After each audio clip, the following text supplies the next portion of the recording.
Vamos continuar aqui. Tese 14, né? Não é possível e nem desejável um cientista isento de valores, né? Aqui ele fala uma coisa muito interessante. Não é possível destruir os juízos de valores dos cientistas sem destruí-lo como ser humano e como cientista, né? Assim, a ciência não é o oposto aos valores, né? Não é que assim, olha, agora nós fazemos ciência e nós não temos valor nenhum, né? Olha, sem valor nenhum você não tem nem ciência e nem sequer cientista, entendeu? Então, e a própria ciência tem os seus valores. Existem valores eminentemente científicos, como o valor da verdade, relevância, simplicidade, etc. E valores extracientíficos, como bem-estar social, bem-estar individual. E não tem nada que impeça os cientistas de exercerem esses valores, inclusive na sua profissão. Esses aqui, óbvio, né? Então, se você é cientista, é porque você tem o famoso amor à verdade. E, inclusive, isso, segundo Popper fala aqui mais pra frente, não é uma metáfora, né? Você tem também a ideia da relevância. As teorias que são mais relevantes, elas são melhor vistas dentro da ciência. As teorias mais simples são melhor vistas sobre as teorias muito desnecessariamente complicadas. E assim vai. E você pode perfeitamente, não há nada de errado, e utilizar a ciência para melhorar o bem-estar social e o bem-estar individual das pessoas. Não é ruim os cientistas ter valores extracientíficos, mas é necessário separar, segundo Popper, claramente os valores científicos dos valores extracientíficos, né? Muitos valores científicos podem ter por base valores extracientíficos. Ele até fala, olha, muitos cientistas vão tentar fazer a ciência para descobrir a obra de Deus. É uma motivação religiosa. É válida, nada contra. Ou então, por exemplo, muitos cientistas vão querer descobrir as causas da violência. Nas ciências sociais tem muitos estudos que tratam sobre a questão da violência pública, da violência social, obviamente para tentar construir uma sociedade pacífica. Ou seja, isso aqui é um valor político que está norteando uma empresa científica, por exemplo, para descobrir as causas da violência. Só um exemplo, pode ter vários. Enfim, e ele também gosta de falar, né, o Popper menciona no texto que sem paixão não se faz ciência. A paixão pelas verdades que guia os cientistas não é uma metáfora. Não é que assim, estamos fazendo uma espécie de metáfora dizendo que os cientistas amam a verdade. Não tem metáfora nenhuma aqui, é uma descrição literal. Os cientistas literalmente amam a busca pela verdade. Eles têm a busca da verdade como um valor. É um valor eminentemente científico e ele é fundamental para a ciência. Então essa ideia daquele cientista sem paixão, aquele cientista, sabe, super sereno, um pouco blasé, sabe, ele simplesmente aquele cientista fleumático, né? Simplesmente não é o bom cientista, não é nem o cientista real, os cientistas que existem, mas provavelmente essa idealização não é uma idealização do bom cientista. O bom cientista ele é um apaixonado pelo que faz, literalmente falando. Bom, aqui vamos direto para a tese 20. Né? Eu acabei cortando algumas teses intermediárias e indo para os pontos mais fundamentais. Na tese 20, ele fala sobre os conceitos de verdade e de explicação. E aqui ele usa a ideia da explicação como explicação causal. Tá? Sobre o conceito de verdade, ele vai usar a definição de verdade de Alfred Tarski. Né? O Alfred Tarski é um logicista polonês que ele foi criador do chamado conceito semântico de verdade. Porque houve uma grande discussão na filosofia sobre como que nós definimos o que é a verdade, o conceito de verdade. E o Popper ele gosta muito do trabalho feito por esse filósofo, um filósofo da lógica, né, o logicista Alfred Tarski, que basicamente, né, eu li o livro do Tarski, né, e é um livro muito técnico, assim, muito árido de ser lido, mas assim, se a gente pudesse fazer um resumo, eu estou tentando aqui fazer um resumo, que basicamente ele diz que será verdade aquela proposição que corresponde aos fatos, né? Ou seja, nós podemos aceitar que uma proposição é verdadeira quando ela corresponde aos fatos. Ou seja, se nós dissemos que as coisas são de tal forma e de fato as coisas são daquela forma. Né? Tem uma série de porminúcias lógicas nessa definição que não vem ao caso aqui, né? Mas é basicamente ele está querendo dizer que é verdadeiro aquela proposição que corresponde aos fatos. E o conceito de explicação, que no caso aqui é uma explicação causal. Ele vai falar, olha, a explicação sempre envolve duas coisas. Ele vai fazer um esforço para tentar adaptar esse esquema às ciências sociais. O Popper vai, como está discutindo especificamente as ciências sociais aqui, ele está então falando como que nós podemos criar uma teoria social que tenha um poder de explicação. Né? E ele vai falar o seguinte, olha, primeiro conceito importante, o que nós queremos explicar? É o nosso explicando. Ele vai usar esse termo, termo em latim, e vai dizer, olha, o explicando é o objeto que nós queremos explicar. É aquilo que na linguagem moderna a gente pode dizer que é a nossa variável dependente, né? Que a gente representa em geral quando está estudando estatística pela letra Y. Por isso que eu uso sempre a letra Y para explicar, para se referir a essa ideia do explicando, ou seja, o fenômeno que nós estamos querendo explicar. E a explicação propriamente dita é uma mistura de uma teoria causal e condições iniciais. Então, se nós temos uma teoria causal e as condições iniciais correspondentes, nós teremos então uma explicação. Por exemplo, se nós temos uma teoria causal que diz se x, então y. Sempre que houver x, aparecerá y.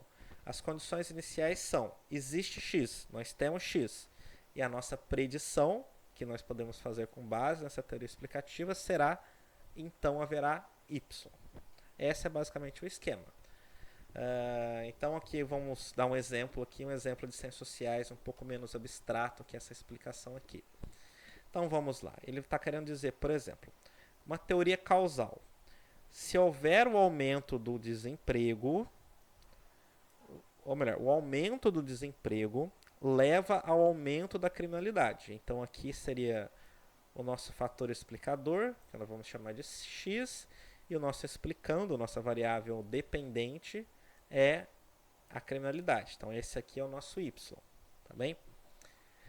As condições iniciais então são, houve aumento do desemprego, tudo mais constante, essa condição aqui é muito importante, porque pode ter tido algum outro fator que pode reduzir a criminalidade, como por exemplo uma alteração na política de segurança das polícias, mas olha, vamos dizer que não teve nada de relevante que aconteceu além do aumento do desemprego.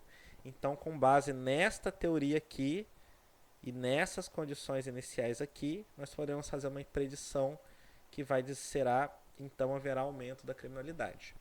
É essa estrutura que é a estrutura das explicações causais, a explicação dos fenômenos, né? Então, por exemplo, ou então que a gente quiser estudar a Revolução Francesa, ele vai dizer, a gente pode criar uma teoria que diz, olha, se houver uma crítica muito teórica, uma crítica, um caldo cultural crítico à Constituição vigente e um Estado enfraquecido por guerras externas, então haverá uma revolução, tá? Na França, então, havia uma ideologia crítica à Constituição vigente, que é as chamadas lá ideologias liberais, iluministas, e havia um Estado enfraquecido por guerras externas. A França tinha participado com muita intensidade da Guerra de Independência dos Estados Unidos, e isso tinha esgotado tanto o exército quanto as finanças francesas. Então, houve uma revolução. Entendeu? Então, olha, nós criamos uma teoria causal e nós explicamos um caso específico, no caso da Revolução Francesa, por essa teoria causal. Então, essa é a ideia da explicação, né, em ciência, ciências sociais, ciências naturais, qualquer tipo de ciência. Bem, aproximação da verdade e conteúdo explicativo. Quando uma teoria contém mais afirmações verdadeiras do que outra, então ela apresenta maior aproximação da verdade. Tá bem? Essa ideia é muito interessante porque aqui o Popper ele quebra com essa ideia, né? Não é só ele que inventou, isso é uma coisa que já existia na época dele, mas ele colocou como um ponto fundamental principalmente para as ciências sociais, mas para todas as ciências, no fundo. Olha, não existe esta ideia de que, olha, as teorias são verdadeiras ou são falsas. Na verdade, as teorias elas vão gradualmente se aproximando da verdade, né? O que ele vai chamar que essa ideia de existe uma aproximação da verdade. Então não é assim, as teorias ou são 100% verdadeiras ou são 100% falsas. As teorias vão se aproximando da verdade. E como que a gente mede essa aproximação da verdade? Vai ser por esse conceito que ele vai chamar de conteúdo explicativo, né? Então, quanto maior o conteúdo explicativo de uma teoria, maior a aproximação de verdade dela. Então, esse fator aqui, ele mede esse conceito aqui, tá? O que é, então, esse conteúdo explicativo? Vou dar aqui um exemplo, que é um exemplo de saúde. Alguém tem a seguinte proposição: a gripe é causada pela exposição ao frio. Então, o fator explicativo é o frio, esse aqui é o nosso X, e o explicando, né, o fenômeno que a gente quer explicar, é a doença, é a gripe. Esse aqui é o nosso Y, tá bom? Olha, essa frase, ela é verdade em alguns casos, mas não em todos, porque tem muita gente que foi exposta ao frio e não teve gripe. Da mesma forma que teve muita gente que teve gripe e não foi exposta ao frio, né? Então, o poder explicativo desta afirmação é baixo, porque tem muitos casos. Se a gente for fazer um estudo estatístico, por exemplo, a gente vai ver que uma grande quantidade, uma quantidade muito grande de, de pessoas ou não foram expostas ao frio e não ficaram gripadas, ou ficaram gripadas e não foram expostas ao frio. Então, a capacidade que essa teoria explicativa, essa a teoria que afirma que esse X causa Y, né, é baixo. E aí, se a gente vier com essa outra proposição aqui, a gente vai ver que ela vai ter um conteúdo explicativo muito maior. Essa teoria, essa nova teoria que pretende criticar essa teoria anterior aqui, ela vai dizer o seguinte: olha, a gripe é causada pela exposição a uma família explicativa específica de vírus. Então, o nosso fator, nossa variável dependente, no que a gente quer explicar, continua sendo a gripe, esse aqui é o nosso Y, só que agora o nosso X, o nosso fator explicativo, é o vírus, essa família específica de vírus, né? Então esse é um novo X para um Y conhecido. Ora, apesar de a gente também ter, né, muitos casos em que a pessoa foi gripada e não foi exposta àquela família específica de vírus, isso é um caso muito mais raro. Tipo assim, às vezes em que essa proposição aqui é verdadeira, quando a gente vai investigar as pessoas gripadas, elas de fato foram expostas a essa família de vírus, é muito maior do que a quantidade de casos em que essa proposição aqui ela é verdadeira. Então, o conteúdo explicativo e a aproximação da verdade é muito maior nesse caso aqui do que no outro. Então, quer dizer que todas as pessoas que são expostas a essa família de vírus, esses vírus específicos, ficaram gripados? A gente sabe que não. A gente sabe que tem pessoas que são expostas ao vírus e não ficam gripadas porque tem um sistema imune muito preparado, porque tem fatores aleatórios, tem mais coisas que ajudam a explicar o que as pessoas... É porque estão bem alimentadas, porque estão mal alimentadas, porque dormiram bem, porque não dormiram bem. Tudo isso vai fazer você ficar gripado ou não quando é exposto ao vírus. O vírus parece ser uma condição necessária, porém não suficiente, tá? Mas vocês percebem que a quantidade de vezes em que a gente consegue explicar a gripe pensando em vírus é muito maior que a quantidade de vezes que a gente consegue explicar a gripe pensando em frio, né? E na verdade, os epidemiólogos eles relacionam o frio à gripe pelo simples fato de que no inverno, quando em países mais frios as pessoas ficam mais em ambientes fechados, as pessoas ficam mais juntas. E como elas ficam mais juntas, o vírus tem mais facilidade de espalhar. Então não é o frio exatamente que causa a gripe. O frio está correlacionado, na verdade, com o espalhamento do vírus, porque as pessoas ficam mais juntas, entendeu? Então essa é o que causa essa ilusão de acharmos que na verdade a gripe é causada pelo frio, porque não é, é pelo vírus, tá bem? Então, mas de toda forma, essa frase aqui ela tem um conteúdo explicativo, uma aproximação de verdade maior, mas ainda assim ela pode ser melhorada. A gente pode chegar numa explicação muito mais complexa, que vai relacionar as condições do sistema imune, as condições gerais de saúde e o vírus, e isso tudo, condições genéticas, e tudo isso vai ajudar a explicar com mais conteúdo de verdade ainda a gripe do que essa frase simples que eu coloquei aqui no quadro. Bom, 3 características desejáveis das teorias, né, que é a abrangência, que é a verdade. Uma teoria ela precisa ser verdadeira, né, ou seja, ela precisa falar coisas que realmente correspondam à realidade. Abrangência ou generalidade, ou seja, ela precisa explicar uma quantidade maior de fenômenos. Aquilo que eu falo, você faz uma teoria para explicar a sua cidade, bom. Mas se você faz uma teoria que explica a sua cidade, explica seu estado, melhor ainda, ela vai ser mais geral, vai ser mais genérica.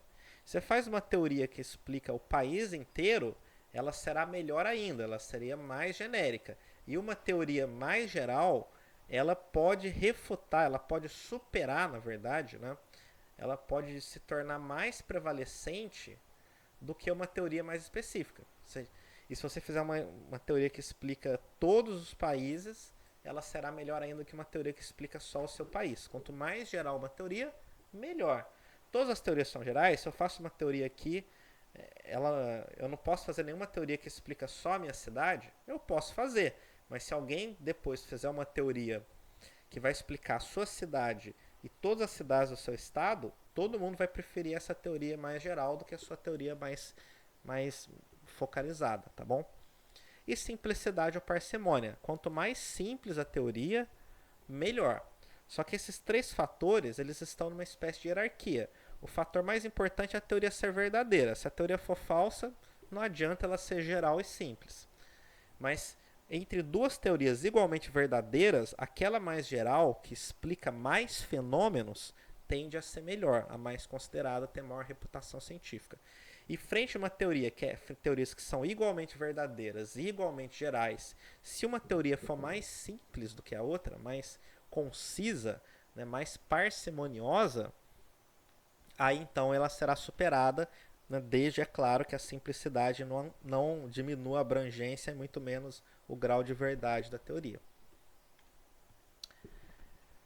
A tese 21 é a seguinte: não existe uma ciência puramente observacional, ou seja, baseada apenas em dados.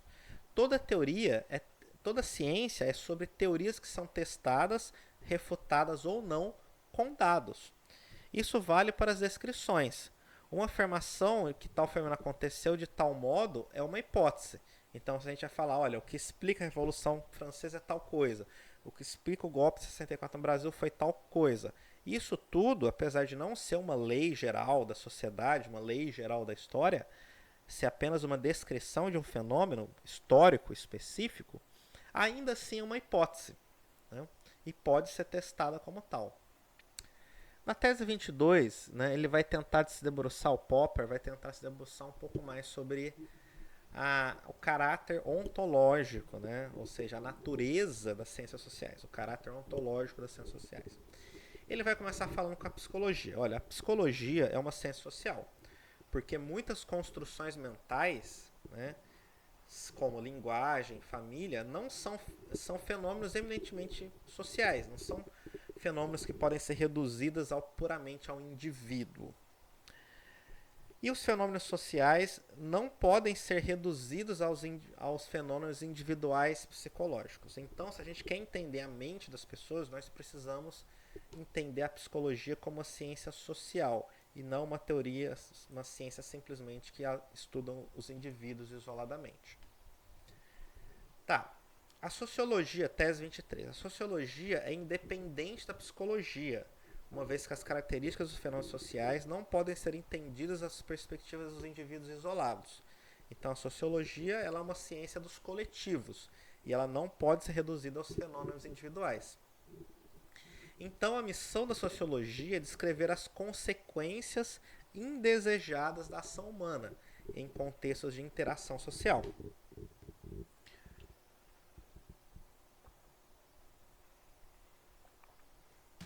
Por exemplo, muitas vezes a competição é uma consequência indesejada dos atores individuais, mas ela é de certa forma inevitável, né? As pessoas não querem sofrer competição quando, por exemplo, estão procurando uma vaga de emprego. Mas se todo mundo sai para pegar as mesmas vagas de emprego, então vai ter competição. As pessoas não querem disputar com os parceiros ou parceiras, né? Por você ter uma pessoa que você gosta para ficar. Mas se todo mundo quiser sempre as pessoas mais atraentes, então vai ter competição, por mais que as pessoas no fundo não gostem disso e queria que simplesmente seja feita a sua própria vontade. As teses 24 e 25 ele vai falar sobre a ideia da lógica situacional. Esse foi um termo que ele tentou emplacar na época, mas na verdade ele não conseguiu emplacar e praticamente nenhum cientista social utilizou esse conceito. Mas, por outro lado, a ideia, não o nome, a ideia específica, o nome específico lógica situacional, isso realmente foi uma ideia que não vingou. Mas a ideia por trás, o espírito, vamos dizer assim, do conceito, fundamenta muitas teorias modernas. Então, apesar do nome lógica situacional não ter pegado, a ideia da lógica situacional acredito que pegou sim. A ideia da lógica situacional é você modelar de formas abstratas determinadas condições, ou seja, situações específicas em que os indivíduos agem de forma previsível. Então, nesse ponto de vista, a lógica situacional é uma antecessora de abordagens modernas, como teoria da escolha racional, quando os indivíduos agem racionalmente, ou teorias comportamentalistas, quando os indivíduos agem irracionalmente. Infelizmente, o Popper não chegou ele poderia, talvez, se ele tivesse em outras redes intelectuais, analisar com calma essas teorias aqui, que elas já existiam na época dele, mas eram ainda teorias que estavam bem no começo, estavam sendo geridas, estavam começando, estavam no começo do começo, e elas se encaixam sim, realmente de forma relativamente adequada na ideia do que Popper teorizou como a lógica situacional. Situações modelares, ou seja, situações abstratas em que os indivíduos agem quando naquelas situações de uma forma previsível. A lógica situacional criará situações esquemáticas e simplificadoras, não explicando todos os casos empíricos. Na verdade, aqui, né, essa lógica situacional é bem próximo daquilo que o Max Weber, que era um autor que o Karl Popper conhecia sim e leu, definiu como os tipos ideais, né? Então é bem próximo, não chega a ser exatamente a mesma coisa, mas é uma ideia muito parecida, né? E o próprio Popper reconheceu que a teoria dele, em muitos aspectos, se parece muito com a teoria de Max Weber. No entanto, com o tempo, elas são essas situações esquemáticas e simplificadoras, né? O que a gente chamaria hoje, usando uma linguagem moderna, de modelos de análise, elas são aprimoradas com o tempo, fazendo com que cada vez mais a teoria consiga se aproximar do comportamento real dos atores. É muito, muito, muito moderno. Assim, a ideia por trás disso daí, né, é a ideia dos modelos de análise. Eu até coloquei aqui um outro item dizendo, né, que poderemos usar o termo weberiano, algo que o Popper não faz, para dizer que a lógica situacional irá criar tipos ideais. O Popper não chega a dizer especificamente isso, mas ele está muito próximo a essas ideias, né? Aqui nós vamos falar da teoria dos três mundos de Popper. Ele não entra em muitos detalhes nesse texto, mas em outros textos, inclusive textos em que ele também vai discorrer sobre as ciências sociais, ele vai falar sobre essa teoria dos três mundos, que é uma coisa muito interessante, muito instigadora, né, para nós cientistas sociais. Ele vai falar o seguinte, olha, no fundo, o nosso mundo pode ser interpretado como três mundos. O primeiro mundo é o mundo físico, que é o mundo regido pelas condições materiais objetivas, incluindo os mecanismos biológicos e neurológicos dos indivíduos. Então, o primeiro mundo é o mundo das coisas físicas, tá bem? Então, acompanhem, fiquem comigo aqui. O segundo mundo é o mundo mental, é o mundo das construções mentais e psicológicas do indivíduo, né? Então todo mundo, o nosso cérebro, ele interpreta as informações do nosso redor e tem pensamentos que surgem internamente ao nosso cérebro mesmo, sem a gente ter sido, sem a gente nem saber de onde veio essas ideias, né? E a gente então reconstrói o mundo externo e cria também todo um mundo novo dentro das nossas cabeças, né? É um mundo que, vamos dizer, esse segundo mundo é um mundo que existe dentro das nossas cabeças. E esse mundo, ele tem uma grande desvantagem, que ele é individual de cada um, né? Somente os indivíduos, e mesmo assim de forma limitada, é que conseguem ter acesso ao próprio mundo, né? O Dr. Freud, né, já falou já no começo do século XX sobre a ideia do inconsciente, que é aquela ideia de que na nossa mente tem vários cantos que nem mesmo a nossa mente consciente consegue descobrir eles muito bem, né? Mas, ou seja, por isso que eu digo que o nosso mundo mental ele não é claro nem para nós mesmos, né? De toda forma, mesmo a parte consciente do nosso mundo, ela é individual de cada um. Eu não consigo acessar o mundo mental de uma outras pessoas. Eu só consigo acessar o meu mundo mental, mesmo assim de forma limitada, porque eu não sei tudo que acontece dentro da minha mente. No entanto, nós podemos ter algumas evidências, nós podemos estimar de certa forma o que acontece no mundo mental das pessoas através de suas manifestações externas, como por exemplo através dos seus discursos. Se a gente conversa com uma pessoa e realmente tem muita convivência com ela, nós podemos acessar boa parte do mundo mental da pessoa utilizando a conversa, e observando como ela age, como ela se comporta, o que ela fala, o que ela escreve, tudo, né? Então, mas aí isso acontece quando o nosso mundo mental ele transborda volta aqui para o mundo físico, o mundo das coisas observáveis fisicamente. Então tá bom, esse é o segundo mundo. E então nós chegamos no terceiro mundo. Qual que é o terceiro mundo? É o mundo das construções sociais. Aqui são objetos que são realidades do mundo transindividual, como as instituições sociais, o Estado, a igreja, as empresas, as leis, as tradições, as normas, os tratados internacionais, as ideologias, as religiões. Tudo isso, eles são uma espécie de meio termo entre o mundo mental e o mundo físico, mas no fundo ele não é nem uma coisa nem outra. Aqui é o mundo das construções sociais, né? As organizações como Estado, igreja, empresa, etc., elas existem no mundo social, que não é nem puramente físico e nem puramente mental. É alguma coisa no meio termo dessas duas coisas. É essa ideia do mundo transindividual, né? O mundo entre os indivíduos. E o objeto das ciências sociais é justamente estudar o mundo das construções sociais. Né? Aqui até parafraseando o velho Durkheim, Emílio Durkheim, né? Essas construções sociais é aquilo que o Durkheim chamou de os fatos sociais, de certa forma, com uma certa liberalidade, aqui estou dizendo, né? Então, esse aqui é o objeto das ciências sociais, esses mundos das construções sociais. Como ele não é coisas mentais, coisas abstratas, que só estão na mente das pessoas, e também não é coisas físicas, é uma espécie de meio termo, você cria realmente uma certa dificuldade. A gente tem que adaptar os nossos instrumentos e nossas teorias para conseguir estudar esse mundo das construções sociais. Mas mais ou menos aqui, neste campo, é que estão as ciências sociais. Bom, considerações finais aqui sobre o texto do Popper. Então, podemos utilizar a lógica situacional para analisar o comportamento dos atores coletivos, ou seja, as organizações, o que Popper chamou de instituições. Tem uma diferença aqui entre a abordagem, a linguagem moderna que o Popper usou. No entanto, as organizações não agem. Quem age são os indivíduos dentro delas. Então, nós podemos criar as chamadas teorias de quase-ação, que são aquelas teorias que é uma espécie de ação desses atores coletivos, o que ele chamou de quase-ação.